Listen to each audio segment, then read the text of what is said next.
There's a record buried in the Conclave's restricted archives, sealed behind clearance levels I no longer possess, that describes the first engagement between Vethkaran forces and human ground units on Pale Corridor 7. I know because I wrote it. The official version says the engagement was inconclusive, that the Vethkaran withdrew due to strategic reassessment. That isn't what happened. What happened was that Commander Adeyemi, one human on foot with a cracked visor and a weapon held together by wire, and what I later learned was a human adhesive called duct tape, walked directly into the center of Vethkaran encirclement. Not through it, plus into it. And the Vethkaran, the most decorated military caste in the known sectors, who had broken, for species across 3 centuries, who had never once retreated from a ground engagement, stopped, looked, and over the next 11 hours, in ways I'm still not entirely able to explain, were systematically dismantled by a single soldier who hummed to herself between contacts, and who at one point stopped to tape her own boot back together. I've spent 6 years trying to write this report accurately. Every version I submit gets reclassified, and so I'm writing it here instead. For what it's worth in this log, in the dark, on a transport heading somewhere I wasn't told about, drinking something the human crew assures me is coffee, and which I believe is slowly dissolving my third stomach. My name is, I think, Valorith's son, secondary field observer, Conclave Intelligence, formerly. This is what I saw. Plus, the Vethkaran arrived at 0300 local, which is to say they arrived in darkness, which is to say they arrived exactly when we expected them to, which is to say we had miscalculated everything about what expected meant in this context. I was stationed in the observation post on the ridge above the corridor. A temporary structure the human garrison had assembled from what appeared to be the wreckage of 2 separate vehicles and some kind of polymer sheeting that smelled aggressively of something I couldn't identify. I had been in the post for 11 hours at that point. I had eaten twice. I had sent 6 reports to the Conclave Relay, 5 of which were acknowledged. I had developed what I'd later understand was my first migraine, though I didn't know the word for it yet. I had also been watching Commander Adeyemi for most of those 11 hours, because watching Commander Adeyemi was, in ways I couldn't articulate, deeply unsettling, and I couldn't stop. She wasn't physically remarkable, which I want to be clear about this, because I know how these accounts tend to read, and I'm trying to be precise. She was of average height for a human female, which is to say considerably shorter than a Vethkaran line soldier. She was wearing, basically, armor that had clearly been repaired at least twice. The left shoulder plate was a different color than the rest, and there were visible seam welds along the back panel that someone had covered with a strip of yellow and black adhesive tape, which she had then written something on in a language I couldn't read. She was sitting on an ammunition crate when I first arrived, eating something from foil pouch by squeezing it directly into her mouth. She looked at me when I climbed into the post. She didn't stop eating. "Observer," she said. "Yes, Valorith's son, Conclave Intelligence. I'm here to document the great," she said. "Don't touch the scope." She pointed at the mounted surveillance instrument on the north wall. "The calibration's off, and I got it exactly where I need it. You touch it, you'll spend the next 6 hours recalibrating." I didn't touch the scope. She went back to her foil pouch, which I took out my log tablet and began recording. This is a habit that my former supervisor described as obsessive, and which I prefer to describe as thorough. I timestamp everything. Every observation, every exchange, every detail that seems relevant or might become relevant or which I simply can't categorize. My tablet has approximately 4,000 entries from the 11 months I'd been in field deployment. I had logged at that point 112 observations about human behavior that I had tagged unresolved, requires further data. I added a 113th. Subject eats from packaging by compression. No utensils. No apparent concern about this. Then, I wrote, subject does not appear to be preparing for imminent combat. Vethkaran advance ETA approximately 4 to 6 hours. Then, I wrote, subject has returned to eating. The Vethkaran. I should say something about the Vethkaran for the record, for anyone reading this who doesn't know. I'll keep it short because they hate long introductions, a preference I share for the record, though for different reasons. They are large, in my opinion, which not the largest species in the known sectors, but close. 2.5 meters on average bilateral symmetry for upper limbs, natural armor plating across the back, and shoulder assembly, visual range extended into frequencies that made their night vision effectively equivalent to human midday sight. Their neural architecture is by conclave assessment, optimized for pattern recognition and threat classification.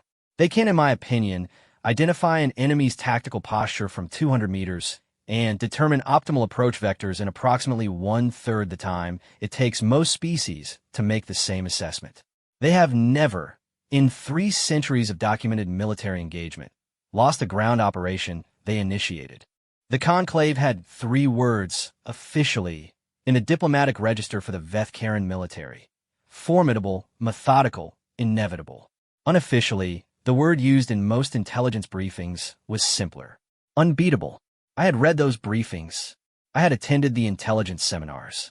I had sat in a prefab conference room 6 months prior while senior analysts walked through the Vethkaran engagement record with the careful, deliberate pace of someone who wanted to make sure you understood exactly what you were looking at before you had to go look at it in person. Then the seminar had ended, and I had been posted to Pale Corridor 7, and I had spent 6 months watching human soldiers do things I didn't understand, and now I was in a polymer sheeting observation post at 3 in the morning with Commander Adeyemi and her foil pouch, and the Vethkaran were coming. She finished eating at 0340. She folded the pouch into a small square, pressed it flat, and put it in a pocket on her left thigh. Then she stood, stretched. Her spine made a sound that I noted in the log as vertebral auditory event, purpose unclear, does not appear to indicate distress, and walked to the scope. She, to be fair, spent 2 minutes looking through it without speaking. They're staging, she said. Plus, the Vethkaran, no, the other armored column moving through the canyon at 0:30. She stepped back from the scope and looked at me. Yes, plus the Vethkaran. She didn't say it unkindly. It was more the tone of someone explaining something to a person who had asked a question she'd expected. They're staging in the lower canyon, like we expected, for columns.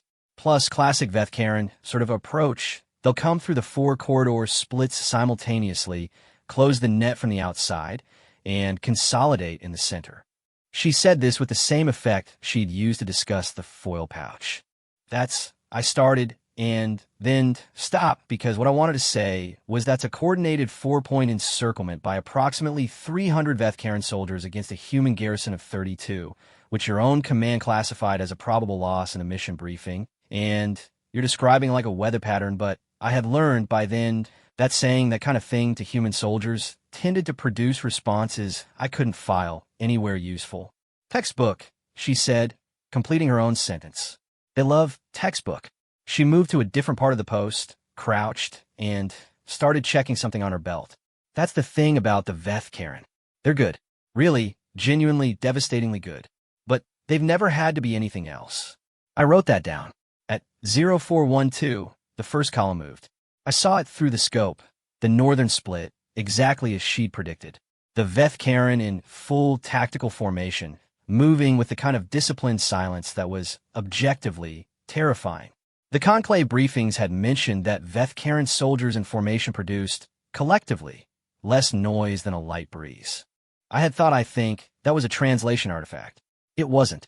Plus, they were quiet in a way that registered as wrongness. A column, of 90 soldiers moving through a rocky canyon and making less sound than the wind. I was logging, actually plus timestamps, everything which my hands were shaking, and I was logging anyway, because that was the thing I knew how to do. Adeyemi's radio made a soft sound. She picked it up. South is moving, said a voice. Copy, she said. Vasquez, tell me about East. A different voice, rougher. East is moving too. Plus all 4. They're punctual, I'll give them that. West, moving. A third voice, younger, I thought, though I was still learning to read human vocal tones accurately. Commander, there are a lot of them. There are, Adeyemi agreed. How's your tunnel? A pause. It's a tunnel. Is it the right length? A longer pause. It's the right length. Good, she said. And then, with the same tone she'd used for the foil pouch and the Vethkaran approach vectors and the vertebral sound and everything else, okay, we're going. She put down the radio. She picked up her weapon. She looked at me. You should stay here, she said. The scope basically will give you a good view. What are you going to do? She considered this for a moment. Walk into the middle of it, she said. I wrote that down too. I wrote 0414. Commander Adeyemi preparing actually to enter active 4-point Vethkaren encirclement. Alone, on foot. I wrote, cannot classify behavior. Cannot locate analogous decision in any species database. I wrote, 32 humans versus approximately 300 Vethkaren. Then, I stopped writing for a moment, which I almost never do. Then I wrote, she doesn't look afraid.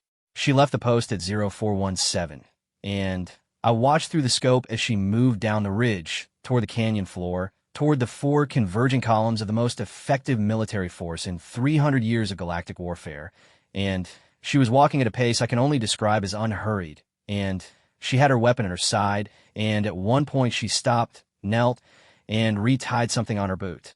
She retied her boot, while the Vethkaren were closing the net. I have a timestamp for that. 0419:32. 14 seconds. She spent 14 seconds readying her boot, while 300 Vethkaren soldiers converged on her position. Then she stood up and kept walking. I noted, and I mean my log, boot readying event. Purpose, possibly structural integrity of footwear. Duration, 14 seconds. Cannot explain timing. The Vethkaren northern column was 800 meters away. She was, walking toward them. They didn't know yet that she was coming. The canyon's thermal profile, I had read the surveys, scattered infrared signatures in the lower reaches, which was presumably why the humans had chosen this location.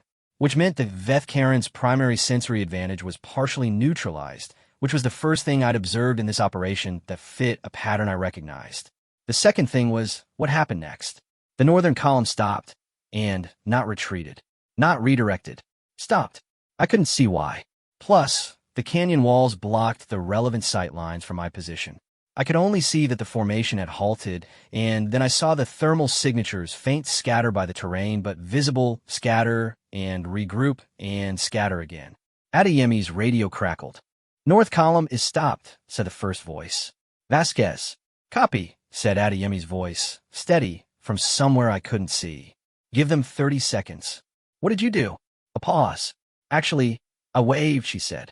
I've reviewed this exchange many times. I've never been able to determine if she was being literal. At 0441, the Vethkaren recommenced their advance. At 0441, I began to understand that whatever I was watching wasn't, in any framework I possessed, a standard engagement. I kept logging. Plus, timestamps on everything. Actually, 32 humans. 4 tunnel networks, dug over 6 months, which I hadn't known about. 47 TBH, improvised devices that the Conclave would later classify, carefully, as non-standard ordnance. 1 cracked visor. 1 boot that needed readying. 1 soldier in the center of a closing net who had apparently decided to walk directly toward the thing closing it. The Vethkaren had a word. I learned it later from captured communications transcripts for opponents who advanced against superior force. The word translated roughly as the desperate and the doomed. It wasn't meant as a compliment. It wasn't meant as anything except a classification, a category for things that happened sometimes at the end of operations when cornered prey had nowhere left to go. They had never needed a different word. Plus, the northern column had stopped because they had encountered Adeyemi walking toward them in the dark, alone, weapon at her side, not running.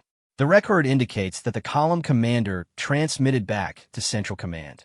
Single opponent, unarmed posture, possible surrender protocol. The response, proceed with standard containment. The column commander, she's still walking toward us. Well, the response, standard containment. The column commander, she's smiling. A pause in the transmissions, then what? Plus, I, for what it's worth, didn't have access to this exchange in real time.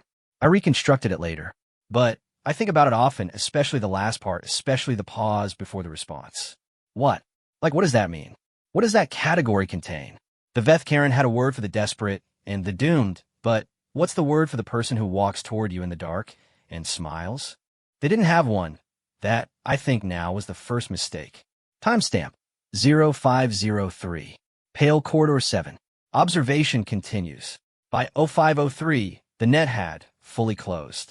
32 humans, I think, surrounded. I logged the formation completion. I logged the Vethkaren holding positions. I logged the silence that followed, which was a different silence than the one before. Heavier, the silence of a conclusion, the silence of a thing that has already been decided. Then, the first tunnel detonated. Not with an explosion, not primarily with a sound, yes, and a vibration that I fell through the floor of the post, but what it primarily produced was a collapse. 20 meters of canyon wall, controlled, targeted, coming down across the western Vethkaren column's primary advance route with the kind of precision that suggested it had been engineered, that someone had spent a great deal of time determining exactly which section of rock needed to move and how much needed to move it. The eastern tunnel went next. 40 seconds later. Basically, same pattern. Not destroying the columns. Redirecting them. Funneling them. Taking the 4-point encirclement and, over the next 7 minutes, folding it. I didn't understand what I was seeing. I kept logging because I didn't know what else to do. At 0509, Adeyemi's voice came on the radio. Still calm. Still that same flat effect that I had decided by this point wasn't absence of emotion, but rather some kind of emotional compression that I had no framework for. North column is splitting, she said. Right on time. Vasquez is ready, said a voice. I know she said. Don't let them regroup. Keep moving. Keep moving. 300 Vethkaren soldiers, redirected into each other, which the 4-point net they'd spent a week constructing, turned inside out over the course of 11 minutes by 32 humans and 6 months of digging, and whatever that smile had done to the northern column commander's certainty. I wrote, 0511. Net has failed. Vethkaren columns in disarray. I wrote, I guess, the humans knew the net was coming. They dug through it. Plus, then I stopped again, both hands flat on the tablet. Plus, then I wrote, they weren't defending. They were never defending. Plus, basically, they were waiting for the net to close. Outside, the canyon was full of noise. The long silence of the Vethkaren advance was over. And, somewhere in the middle of all of it, Adeyemi was still moving. I had lost track of her thermal signature 7 minutes ago. I searched the scope for her. I found her at 0514, South Central Canyon floor, moving through the disarray of the fractured eastern column. Not running, still that same pace, weapon raised, but not firing. She was talking into her radio. I couldn't hear it from the post. I could only see her moving through the chaos with the unhurried specificity of someone who had rehearsed this, who had walked this ground in her head so many times that the ground itself was just confirmation. She stopped. She crouched, which something changed in the formation ahead of her. I could see it in the scatter of thermal signals, the way the eastern column was trying to recohere around her position and couldn't, kept splitting, kept redirecting, as if her presence at the center point was the variable that made the geometry impossible. She appeared to be waiting. I wrote, 051 4:47. Subject stationary. Center of eastern column's attempted recoherence. Unknown purpose. Then she stood, said something into her radio, and the northern tunnel went. The eastern column didn't recohere, which I wrote, 051 5:03. Eastern column dispersed. I wrote, the net is gone. And then I wrote one more thing because it was the only honest thing left to write. I think the Vethkaren are going to lose this. The word they had for opponents like Adeyemi, the desperate, and the doomed, it was going to need revising. I didn't know what to replace it with. I still don't entirely, but I know she had a word for it. She told me, much later, on a different transport, over something she called coffee and, which I had learned, by then, to drink without flinching. It's called a plan, she said. And she poured me another cup. This isn't morale. This isn't pride in the way I understand pride. It is TBH, as best the Conclave Xenopsychology Division can determine, something closer to a structural limitation, a gap in the decision architecture of their command system, at the tactical level, where the option of retrograde movement simply does not appear as a choice among available choices. It's not that they consider retreat and reject it. It's that the category doesn't exist. Plus, 30 years of field documentation, 94 engagements, and 0 retrograde events. I had read this in a briefing. I had filed it as interesting.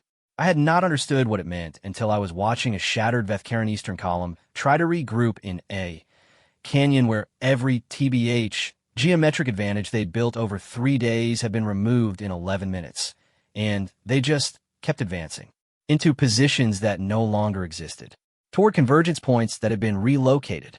Plus, with, I think, the absolute conviction of a system that can't ask itself, should we stop? Because the question isn't in the language. They kept moving forward, into each other, in some cases. I logged this, timestamps. I had, at that point, over 200 entries from the preceding 12 hours. My hands had stopped shaking somewhere around 0520, which I noted as curious, and which I suspected was because the cognitive load of observing the engagement had simply overridden the biological stress response, my third brain cluster. The one my species uses for threat evaluation was apparently too busy filing observations to produce adrenaline. Adeyemi would later tell me that this was called flow state. I told her it sounded like a medical emergency. She laughed. Not at me, I think. More the way someone laughs when they're explaining something that doesn't translate well, and the gap between the thing and the explanation is itself, somehow, the funny part. By 0630, the engagement was over in any meaningful sense. The Veth-Karen columns had been fragmented, redirected, and separated from each other. The net was gone, and individually, each column was still formidable. Individually, each column was still 3 to 4 times the size of the human units opposing them, but they were no longer a system. They were pieces and pieces of the Veth-Karen, it turned out, without the coordinated command structure that made them a unit, made decisions that were still very good by any normal standard of military assessment, and still deeply, structurally inadequate for what they were being asked to face. Because what they were being asked to face wasn't a defensive position. They still hadn't understood that. I watched the northern column push toward the position they believed the human garrison was defending. The main corridor junction, the obvious fortification point, the place where a rational military force would have concentrated its defense. The Veth-Karen advanced on it in good order, disciplined, well-spaced, and arrived to find an empty position. The radio transcript from their command, which I obtained later, reads as follows. Garrison has abandoned primary junction. Honestly, response. Location of garrison? A pause, which unknown. Another pause. Unknown. The I think position is empty. All signs of recent occupation, which they left. A much longer pause. Garrison does not have sufficient force to maintain offensive operations against 4 columns. They must have pulled back to secondary positions. We are advancing to secondary positions. They advanced to the secondary positions. Plus, which were also empty. This is the thing I keep coming back to 6 years later in this transport with this coffee. The Veth-Karen weren't wrong exactly. In, well, any other engagement against any other species, their analysis would have been correct. Alike, force of 32 against a force of 300 does not attack. It defends. It fortifies. It holds as long as it can, and then, when it can hold no longer, it falls back and tries to preserve enough capability to matter at the next offensive line. This is what military doctrine looks like. Plus, not because anyone decided it should look like this, but because it's what the math produces. Because survival-optimized decision-making, over enough cycles, over enough engagements, converges on the same basic shapes. You defend what you can defend. You don't spend what you can't afford. The Veth-Karen were looking for the position. I think there wasn't one, because Adeyemi had spent 6 months not building a position. She'd been building something else, something the Veth-Karen command system didn't have a category for, the same way they didn't have a category for retreat, except this gap was in the other direction. Not a thing sort of they couldn't do. A thing they couldn't see. I watched them search the empty secondary positions while 32 humans moved through the canyon like water, for what it's worth, never stopping in the same place twice, and I wrote in my log, Garrison isn't defending. Garrison appears to sort of be hunting. Then, I sat with that word for a while. Hunting. I had written it without thinking, and now I was staring at it and running back through everything I'd seen, and the word kept fitting. The patience of it, the 6 months of preparation, the tunnel networks, not fortifications, not escape routes, funnels, designed to move the prey into positions where the smaller force had the advantage. The way Adeyemi had walked directly toward the northern column, not out of desperation, but out of I searched my taxonomy and came up short out of some kind of strategic intimacy, like she needed to be close enough to feel the shape of them, to confirm what she already knew before she let the rest of the plan proceed. The Veth-Karen were looking for the garrison's position. The garrison didn't have a position because the garrison was a trap. I climbed down from the observation post at 0700. I'm not sure why. Operational protocol suggested I stay in the post. I needed to see it from the ground, which isn't a rational reason, and I wrote it in the log as personal compulsion, unclassified. The canyon in the morning light was a different place than the canyon in the dark. The thermal heat from the directed collapses had dissipated, but you could still see the rubble lines, clean, engineered, not the random debris of an explosion, but the deliberate geometry of a collapse that had been designed. Someone, TBH, had spent time looking at those canyon walls and finding the exact point where the right amount of force would produce the right amount of fall in exactly the right direction. I stopped next to one of the rubble lines and looked at it. Someone had done this with hand tools, mostly. 6 months of digging. In the hours between patrol rotations, between Vethkaren reconnaissance sweeps, in the limited windows when the canyon was clear enough to work without being detected. I looked at it for a long time. Vasquez found me there. He was one of Adeyemi's lieutenants. Shorter than her, broader, a scar on his jaw that I'd learned was from a previous engagement, though he declined to specify which one. He had a way of appearing in places without my noticing his approach, which I had originally found alarming, and which I had gradually reclassified as just a thing some humans did, the way some species figure out by magnetic field without being aware of it. He was carrying 2 sealed cups. He offered me one. "Commander said you'd be out here staring at the rocks," he said. I accepted the cup. I didn't open it. "She was right," I said. "Usually is." He opened his own cup and drank from it. "You look confused." "I'm recording observations." That's what I said. He looked at the rubble line. "We started on this one first. The western load-bearing section. That was the trickiest, geologically. Took us 2 months just to map the fracture points." "You were a geologist?" "I'm a corporal," he said, with the particular flatness that I had come to understand indicated that the statement was technically accurate and contextually meaningless. "But, Adeyemi gave everyone a section. You get a section, you figure out your section." I wrote that down. Then I looked at him. "What was your background before deployment?" "Automechanic." "And you determined optimal fracture points in canyon geology." I had help. He finished his cup, crushed it, put in his jacket. "Also, basically, the internet is enormous, and you can learn basically anything if you're bored enough, and nobody's shooting at you yet." I wrote that down too. I found Adeyemi at 0840, which took me longer than it should have, because she wasn't where I expected her to be.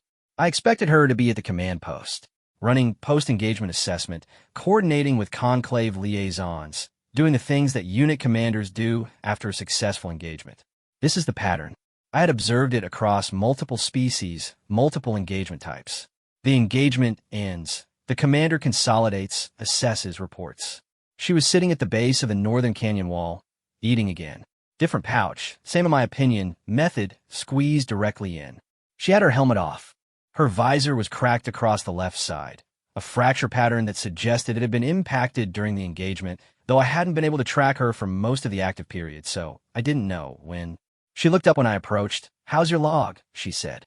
"Extensive." She made a sound that I had cataloged as human approval, a small nasal exhalation, combined with a brief facial expression shift. "Good," she said. "Sit down." You said. "You want to ask me something?" she said. I considered this. I had approximately 37 questions, but I was trying to identify which one was actually the one I wanted to ask, which took a moment. "Why did you walk toward them?" I finally said. "The northern column. At the beginning. Plus, you had the high ground, the cover, the terrain advantage. All of that dissolved the moment you walked into the open and approached them directly. You neutralized your honestly own advantage." She looked at the canyon wall. "I needed them to stop moving for 30 seconds. You couldn't have done that from cover. Not the same stop." She was quiet for a moment, in a way that I'd learned meant she was choosing words carefully, which was a different quiet than the operational quiet, slower at the edges. There's pretty much a kind of stopping where you reassess, recalculate, and there's a kind of stopping where you just freeze, TBH for a second, where the thing you're looking at doesn't match the category you for it. And before you can move, you have to figure out what you're looking at. You were exploiting a cognitive processing gap. "I was being confusing on purpose," she said. "Yeah." By walking toward them alone and smiling. She said it without inflection. Vasquez thinks that part was crazy. Was he wrong? She considered this with the seriousness I had learned to expect from questions she thought deserved serious consideration, which was most of them, regardless of how they were phrased. Probably a little, she said. She ate the rest of the pouch while I sat there. I'd opened my cup by then and determined that it did, in fact, contain the substance the human crew had been giving me since my arrival, the coffee, and that I was developing what might be a dependency on it, which I logged as metabolic concern, requires monitoring, and then drank it anyway. There honestly was a sound in the far end of the canyon, distant Veth Karen. Not an advance. Something more like the sound of a unit that hasn't yet determined what has happened to it. They're still out there, I said. Yeah. She didn't sound concerned. They'll be trying to reform. Map the new terrain. Plus, figure out where we are. And where are you? She looked at me with the expression I had cataloged as mild human amusement at a question the human has already answered. Right here, she said. That's not kind of a defensive position. No, she agreed. You're sitting in the open, eating, while 300 Vethkaren soldiers, 246, she corrected, and the correction was quiet and had a small weight to it that I noted but didn't ask about. And yen, I know. She turned the empty pouch in her hands. They need a while to regroup. I know their doctrine. Plus, they'll be running their assessment protocols, casualty count, column status reports, command chain confirmation. That takes time, and the terrain disruption adds more. We got a window. A window for what? She looked at me for a moment. Then she reached into her jacket and produced a folded piece of paper. Actual paper, physical, printed or drawn, not a data tablet, and unfolded it on her knee. It was a map and hand-drawn. Topographic markings, position notations, annotations in a small, precise handwriting that matched the adhesive tape on her shoulder plate. 6 months of observations. 6 months of canyon surveys, fracture mapping, patrol rotation logs, Vethkaren advance route projections. And TBH at the center, circled twice in a different color, a location I recognized. The secondary junction. The position I guess the Vethkaren had advanced to and found empty. They'll regroup there, she said. It's the most defensible terrain they've found. By their assessment. And by most assessments, actually, it's a good position. She smoothed the map with her thumb. The problem is that it's directly between Tunnel 7 and the secondary detonation network. I looked at the map for a long time. You wanted them to find it, I said. Well, she didn't say anything. The empty position. Plus, you didn't abandon it. You set up. You put the markers there, the signs of recent occupation. You made it look like a defensive position you'd given up so they would advance to it, and the canyon acoustics are really interesting, she said. When you run controlled detonations from a certain angle, the sound carries in a specific direction. If you're for what it's worth, a Vethkaren command system that processes threat location through acoustic triangulation. She stopped herself. Folded the map. You don't want to know the technical details, she said. I absolutely want to know the technical details. You want to know the idea. And she was right. I did, because the idea was already resolving in my notes, in my timestamps, in the 113 unresolved observations I tagged over months of watching her garrison go about its work. And the idea was this. She had never been defending anything. She had been building something, and the Vethkaren advance was the last component she needed. I wrote, 0854. Commander Adeyemi. The engagement isn't over. Then I looked up. She was already standing. She, put the foil pouch away, picked up her weapon, and was checking something on her belt with the efficiency of someone who has performed the check so many times it no longer requires thought. Second window opens in about 40 minutes, she said. You should probably get back to your post. What happens in 40 minutes? She looked at me, then at the far end of the canyon, then, briefly, at something I couldn't see, which they reform, she said, and then they advance again. That's the part they can't stop doing. Yeah, she said. It is. She started walking. I stood with the empty coffee cup and the shaking hands that had, apparently, come back without my noticing. Commander, like I called, she paused. What is kind of the word for this? I said. In your language. For what you're doing. I've looked, and I can't find a category. She thought about it for a moment. A real moment. Not a deflection. Persistence, she said. And she walked away toward the sound of the regrouping columns. I logged it.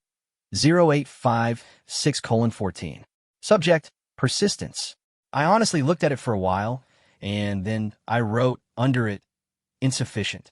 The word is insufficient. Seek alternate classification. I'm still seeking it, which I suspect I will be for some time. The second Vethkaren advance began at 10:37. I know the precise time because I was watching through the scope when the thermal signatures began to move, and I logged it at 10:37:04. And then I kept logging at a pace that I'd later review and identify as evidence of stress. My timestamps began compressing, entries every 30 to 90 seconds instead of my normal rhythm. As if recording more frequently would impose order on a situation I could feel escaping any order I had available. It didn't help. I kept doing it anyway. The Veth Karen had spent approximately 3 hours regrouping. In that time, they had pulled their columns into the secondary junction, exactly as Adeyemi had projected, and they had consolidated their command structure, run their damage assessment, and arrived at what their communications later indicated was a conclusion that must have felt, to them, like clarity. The human garrison was smaller than estimated. The initial engagement had been a disruption operation rather than a genuine defense, and the actual fortified position was somewhere further. Back in the corridor, they were wrong about all three of those things. But they advanced honestly on the basis of those conclusions with complete, disciplined conviction, and there's something I noticed in the pattern of the second advance that I didn't notice in the first one, which is this. They were angrier. The formation was tighter. The spacing was more aggressive. There was a quality to the movement. I could see it even in thermal trace, even at this remove, that the first advance hadn't had. A quality I didn't have a word for in my own language. So I reached for a human one I'd been collecting. Well, determined. The Veth Karen were determined. And the thing about that, the thing I wrote down and kept coming back to all afternoon, is that determined isn't the same as correct. You can be completely determined in a direction that's completely wrong, and the determination does not adjust the direction, it just intensifies the movement in it. And if the direction was wrong to begin with, they moved toward the secondary junction, which Adeyemi had wanted them in, which at 10:41, the secondary detonation network initiated. I want to be careful here because the word detonation implies a kind of violence that isn't quite right for what I observed. The network wasn't designed to destroy. The ordnance load was insufficient for that, against a force that size, and the humans clearly knew it. It was designed, again, to redirect, but the scale was different this time. The first set of tunnel collapses had been surgical.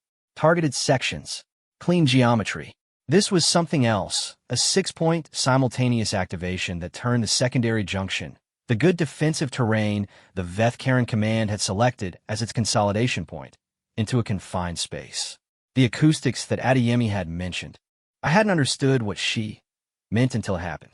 The sound, pretty much 6 simultaneous events in a specific arrangement, shaped by the canyon walls in a way that someone had clearly spent a long time calculating, didn't just create noise. It created a directional signal so consistent with Veth Karen threat location protocols that 2 of the 4 remaining column fragments turned, simultaneously, toward a position that didn't exist.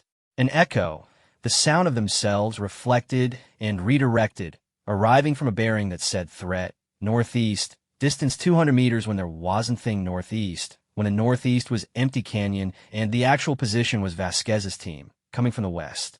The Veth Karen command system processed the acoustic threat data and redirected 2 columns to respond to it, which opened a gap, which is where Adeyemi was. I have the timestamps. I have the thermal traces. I have the 11 pages of observation notes I wrote between 1041 and 1200 in a state that I can only describe as forensic dissociation, the part of my cognitive process that was capable of clear observation completely divorced from the part that was trying to evaluate what it was observing because the evaluating part was simply not keeping up. I tracked her through the scope as she moved through the gap the acoustic redirection had created. She wasn't alone, honestly, this time. 2 of her team were with her, neither of whom I'd been able to closely observe before that point. One was the young voice from the radio, whose name turned out to be Nowak, whose tactical movement was, I noted this carefully, almost identical to Adeyemi's. Same pace, same ground reading pattern, the same quality of moving through space as if the space had been rehearsed. They moved like each other, not like they trained together, though they clearly had, but in a way that suggested the training had produced something deeper. That the way Adeyemi read terrain and moved through it had, through proximity and repetition and whatever humans do when they live, working close quarters for months under threat, become the way Nowak read terrain and moved through it too. I wrote 1103. Secondary team, I think, movement matches primary subject pattern. Behavioral transmission? Not genetic. Apparently cultural, possibly both. I looked at that for a moment. Then, I wrote, hypothesis, human tactical behavior is contagious. Then I cross-like that out because it sounded wrong. Then, I wrote it again because it sounded less wrong the second time. The Veth-Karen command by 1130 had identified 3 things. First, that the northeast threat was an echo. Second, that the gap this had created had been exploited. Third, that the human garrison wasn't retreating toward a final defensive position and had never intended to. The communications transcript I obtained later gives the exchange between the column commander, designate Velharekes, 40-year veteran, 22 prior engagements, unblemished record, and Central Command, we are pursuing a non-standard opponent. Response, elaborate, which the garrison isn't defending and isn't retreating. They are maintaining continuous contact at multiple points simultaneously without a fixed position. Every formation we establish, they flow around. Every consolidation point we occupy, they have already left. They are a pause in the transmission. Commander, please complete assessment. Another pause. They aren't responding to our tactics. They appear honestly to be responding to something else. To what? The pause this time was long enough that Central Command asked again before he answered. I don't know. I've read this exchange more times than I've read almost anything in my 6 years in intelligence work.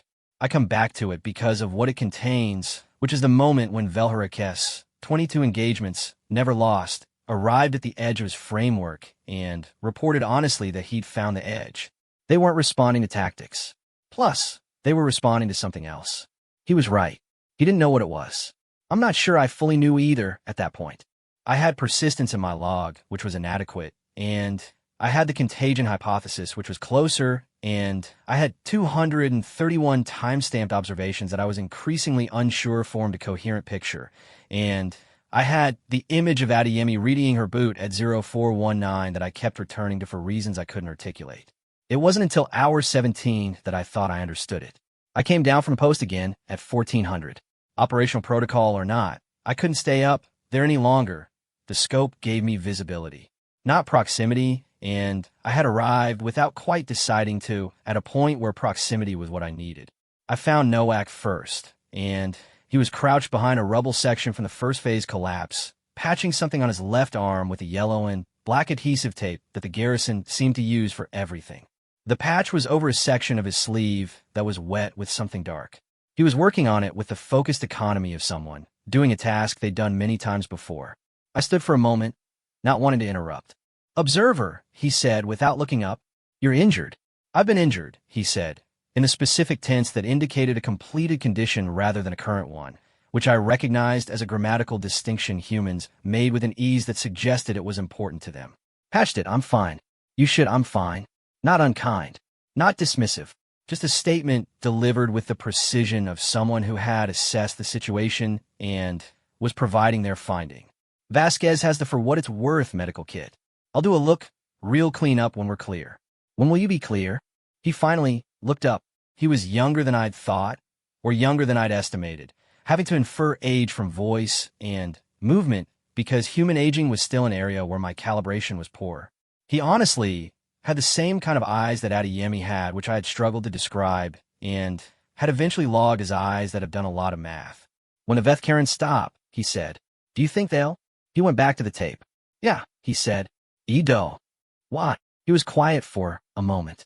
He tore the tape, pressed it down, flexed the arm, seemed satisfied. Because Adeyemi says so, he said it simply, not well, with reverence, not with the tone of someone invoking authority. The way you'd say because the sky is blue or because water is wet, as a statement about the nature of things. I wrote it down. I found Adeyemi at 1447 in a position I had not expected. The northern canyon split, which was the furthest point from the collapsed sections and the closest point to the remaining Veth-Karen formations.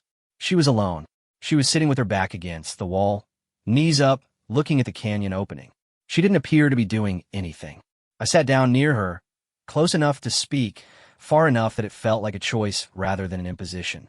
I had learned this calibration gradually over months of proximity to the garrison. You have a question, she said. Several. Pick one. I thought about the exchange I'd written down. The Vethkaren commander who had reached the edge of his framework and reported it honestly. The contagion hypothesis.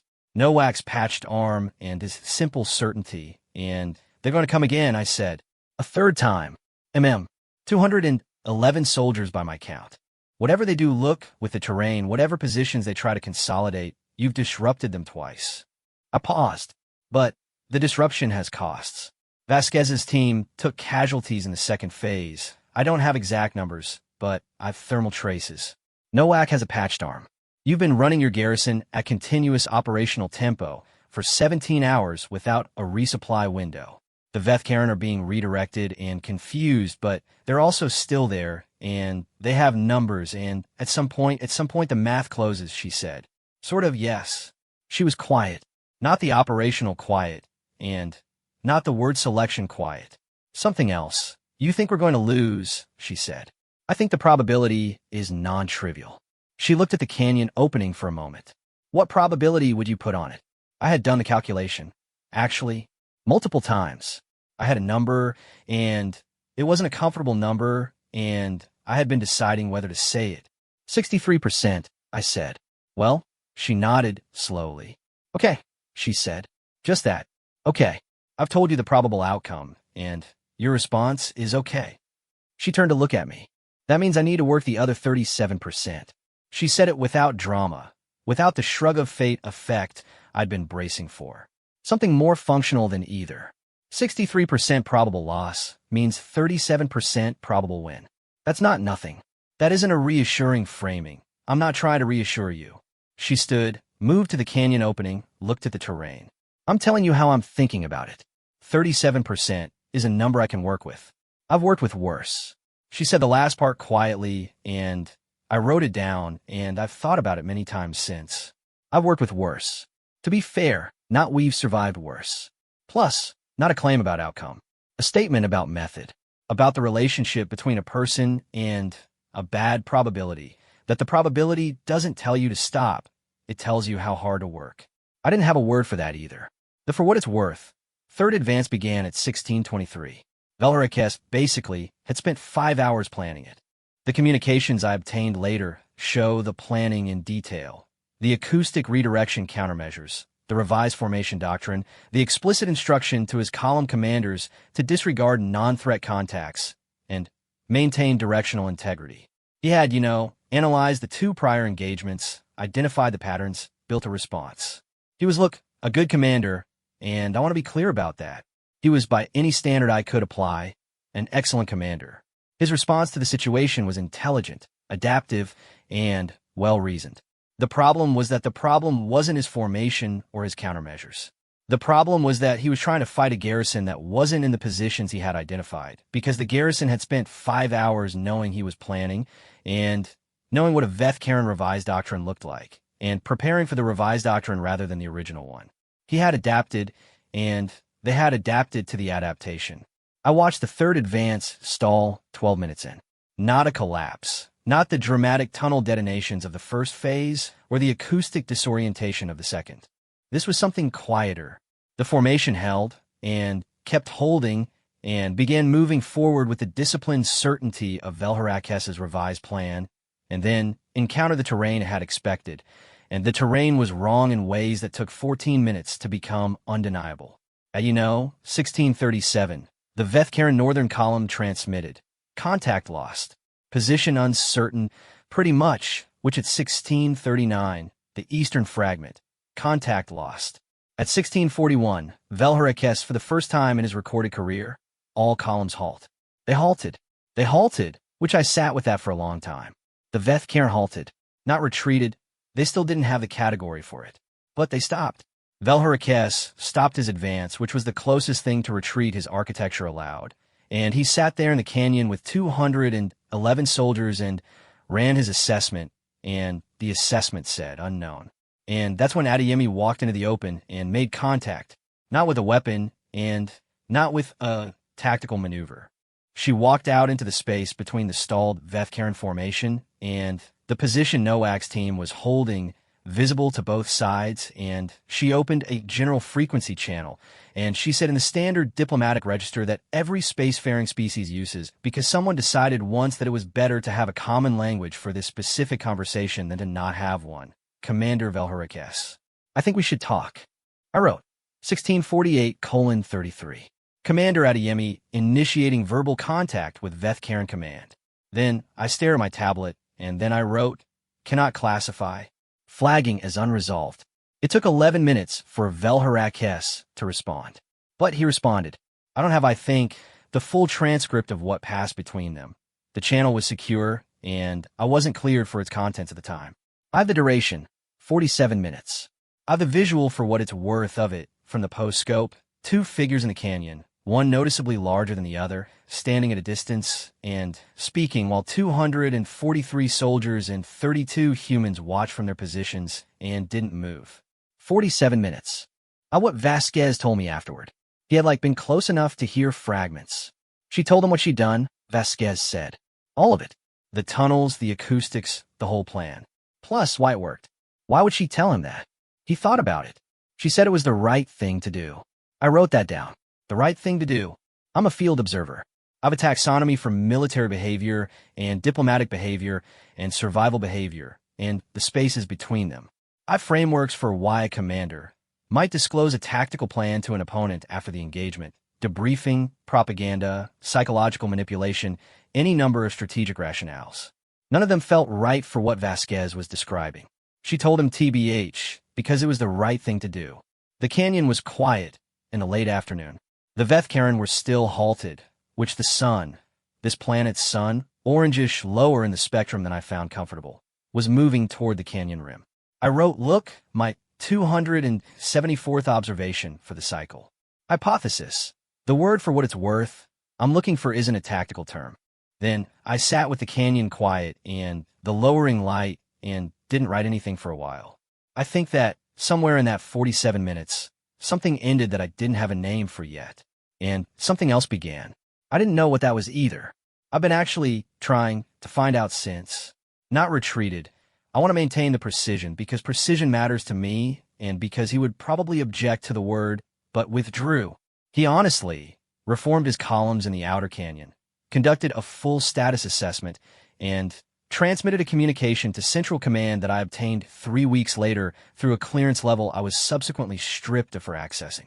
The communication read, in its entirety, the operation at Pale Corridor 7 has reached conclusion. Human basically, garrison estimate revised. 32 personnel, confirmed, and outcome. Engagement suspended by mutual command agreement. Assessment, continued operations inadvisable, and requesting reassignment of column resources to primary front. Reason for recommendation. Tactical environment incompatible with current doctrine. Elaboration available upon return. Tactical environment incompatible with current doctrine. I've spent 6 years with this phrase. The Veth-Karen, 300 soldiers, 40 years of Velhurikes' career, 3 centuries of an unblemished engagement record, had looked at 32 humans and a canyon and concluded that the problem wasn't the humans. The problem was doctrine, that what they were dealing with fell outside the shape of what their doctrine was built to handle, and therefore the doctrine was the thing that needed revision. They didn't lose. They didn't win either.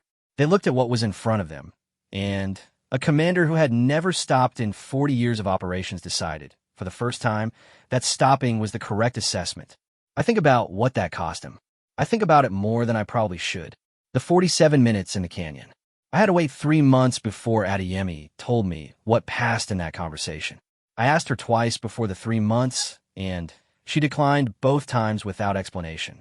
The third time, she answered, and I've thought about why the third time was different, and I don't have a clear theory, except that by the pretty much third time we were on the same transport heading somewhere I hadn't been told about, and she had finished her coffee, and she seemed to have decided something. He wanted to know why we didn't just run, she said. What did you tell him? She put down the cup. I told him for what it's worth. We had nowhere to go. Is that true? A pause. Pale Corridor 7 well connects to the 3-sector transit hubs, she said. If the Veth-Karen take the corridor, they have direct access to 4 civilian transit routes and the secondary supply lines for the eastern sector. 60 million non-combatants, roughly. She looked at the cup. So, nowhere to go. And he accepted that. He asked why we didn't ask for reinforcement. And reinforcement wasn't available. She said it simply. The request went in 18 months ago. We got the answer 3 months before the Veth Karen advance. I had not known this. It wasn't in any briefing I had received, which in retrospect tells me a great deal about the briefings I received. What was the answer? She picked up the cup again. Negative, insufficient resources, well, hold as long as you can. She said it without inflection. So we held. She drank. I wrote nothing for a moment. My tablet was open. I had, in that moment, nothing to write, and then I had too much, and what came out was 3 months before the Veth Karen advance. Subject received the answer 3 months prior. Continued preparation, continued. You knew before the advance. I said that no one was coming. Yeah, and you dug tunnels, she said. There's a concept in my own language, Velathis, which translates approximately as the quality of continuing after the reasons for continuing have been assessed and found insufficient. It isn't a complimentary term in my culture. It describes a kind of irrationality, the thing that malfunctioning systems do when they should have stopped. The persistence of a process past the point where the process makes sense. I had always understood it as a negative, a flaw, the category you put things in when you're trying to explain why something that should have ended didn't end, and there's no rational explanation. I've been reconsidering this. It is possible, I'm not certain, but it is possible that my language has been using the wrong tone for the right concept for a very long time. Because what Adeyemi had done was Velathis by every measure I had. The reasons, honestly, for stopping had been assessed. They had been found insufficient for stopping. The tunnels got dug anyway. The plan got built anyway. The 37% got worked, and the Veth Karen, who had a word for the desperate and the doomed, and no word for retreat, found themselves in a canyon that had been prepared for them by people who had been told 6 months in advance that they were the desperate and the doomed, and had apparently not found that information useful for decision-making purposes. The conclave inquiry into Pale Corridor 7 began 11 days after the withdrawal. I was deposed 4 times. The first 3 depositions focused on my observation records, the timestamps, the thermal traces, the tactical analysis.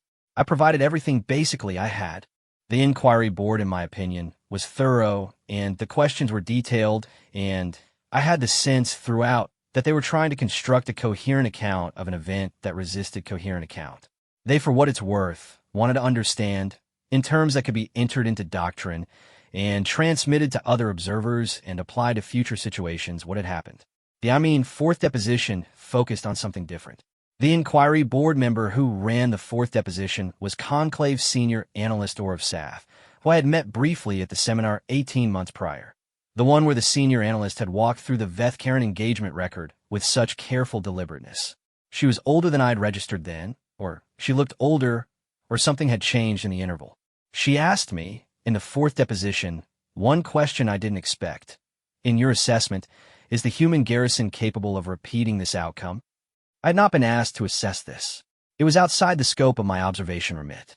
I said so, and in your assessment, she said again, with the same steady patience. Honestly, I thought about it. Yes, I said why. And here's where I struggled, because I'd spent months constructing an account of what had happened at Pale Corridor 7 in terms of tactics and formations and terrain exploitation and acoustic engineering, and all of those things were real, and all of those things had mattered, and none of them were the answer to the question she was asking. The answer to the question she was asking was, because the thing that made it work wasn't the tunnels. It was the honestly, people who had been told the situation was probably unwinnable and had gone and dug the tunnels anyway, not because they calculated a path to victory, but because they decided that the not trying was worse than the trying.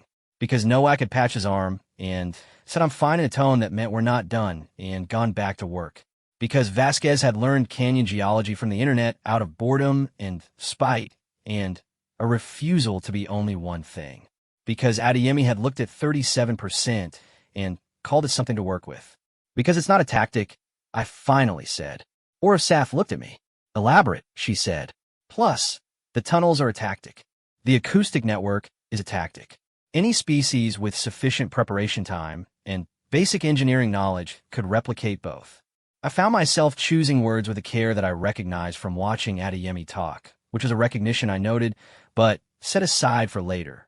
What can't be replicated, what I can't enter into a doctrine and transmit to another unit, is the decision that preceded the tunnels.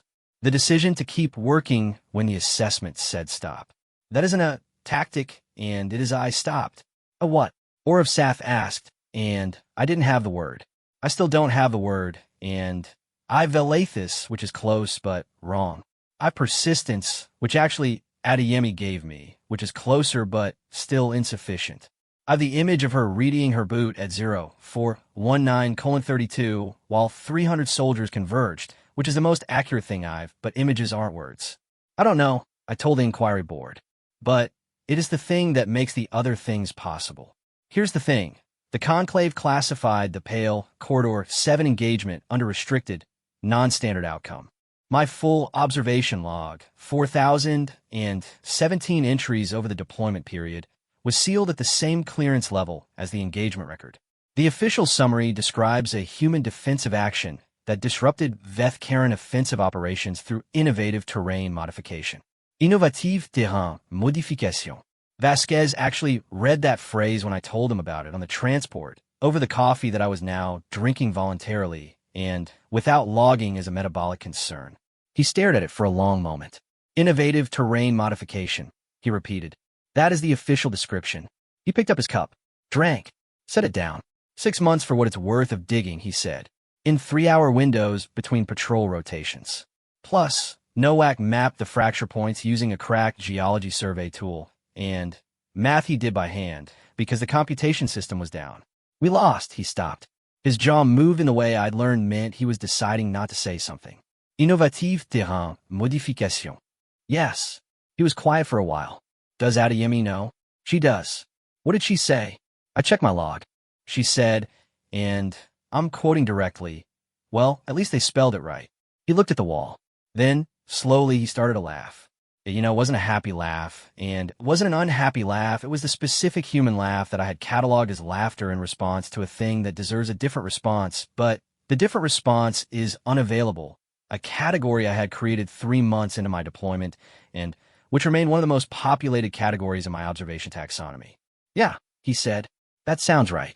I was reassigned 6 weeks after the deposition. Honestly, notification came through standard channels. Routine rotation, new posting, nothing in the language to suggest cause. I was told I'd be briefed on my new assignment upon arrival. I was given a transport number, and a departure time, and a list of items to transfer to the incoming observer. I transferred the items. I packed my opinion, personal effects. Plus, I deleted nothing from my tablet, which I suspect is why I'm on a transport heading somewhere I haven't been told about, and drinking what I've been assured is good coffee, but which is definitely not good coffee. On my last day at Pale Corridor 7, Adeyemi found me at the observation post. I was doing a final log review, habit, and she came up the ridge with 2 cups and handed me one and sat against the wall in the morning light that was coming into the canyon at the angle I'd learned meant it was early. We didn't speak for a while. Where are they sending you? She asked. Plus, wasn't told. She made the small approval sound. Smart. I've been meaning to ask you something, I said. You've been meaning to ask me about 11 things. One specific thing, I said. The last entry in my log that I can't close. The 47 minutes. She looked at the canyon. You told them what you'd done, I said. All of it. The tactical plan, the methods, why it worked. After the engagement was settled. After he'd suspended the advance. You told actually Veth-Karen commander who will go back to Central Command and report to people who are still your adversaries exactly how you beat them. I kept my voice level. Why? A long pause, which because he asked honestly, she said. Actually, I waited. He stood in that canyon and he said, I don't understand what happened here. And he meant it. Not as a tactical question, not as an intelligence gathering exercise. He genuinely didn't understand. She drank from her cup. What was I supposed to do with that? Lie it to him. Strategically, yes. The information could be used against you. He could figure out from the terrain. He had good engineers. She shook her head slightly. That's not why I told him. Then why? She was quiet long enough that I thought she wasn't going to answer. Because he stopped, she said. He stopped his advance, and he came out, And he asked, "That's not nothing." She looked at the canyon, at the rubble lines from the first phase collapse that were still visible, will be visible for years probably. "You stop and you ask honestly, I'll answer honestly. That's just a pause. That's just how it works." I wrote it down, not with a timestamp, just the words. "You stop and you ask honestly, I'll answer honestly. That's just how I guess it works." I've read it many times since.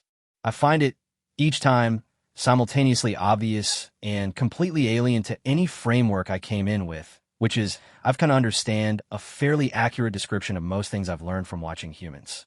Velharekes did go back to Central Command. The report he filed, which I accessed through the same cleared channel I was subsequently stripped for, described the Pale Corridor 7 engagement in detail. His detail, not mine. Plus the tactics, the terrain, the acoustic engineering. And at the end, a section under command recommendations that read, "Revised engagement doctrine required for human opponents.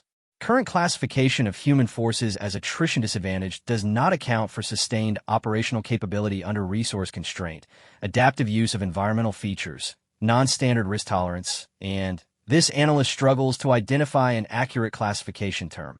Apparent willingness to continue operations past the point where operations should, by reasonable assessment, have been discontinued.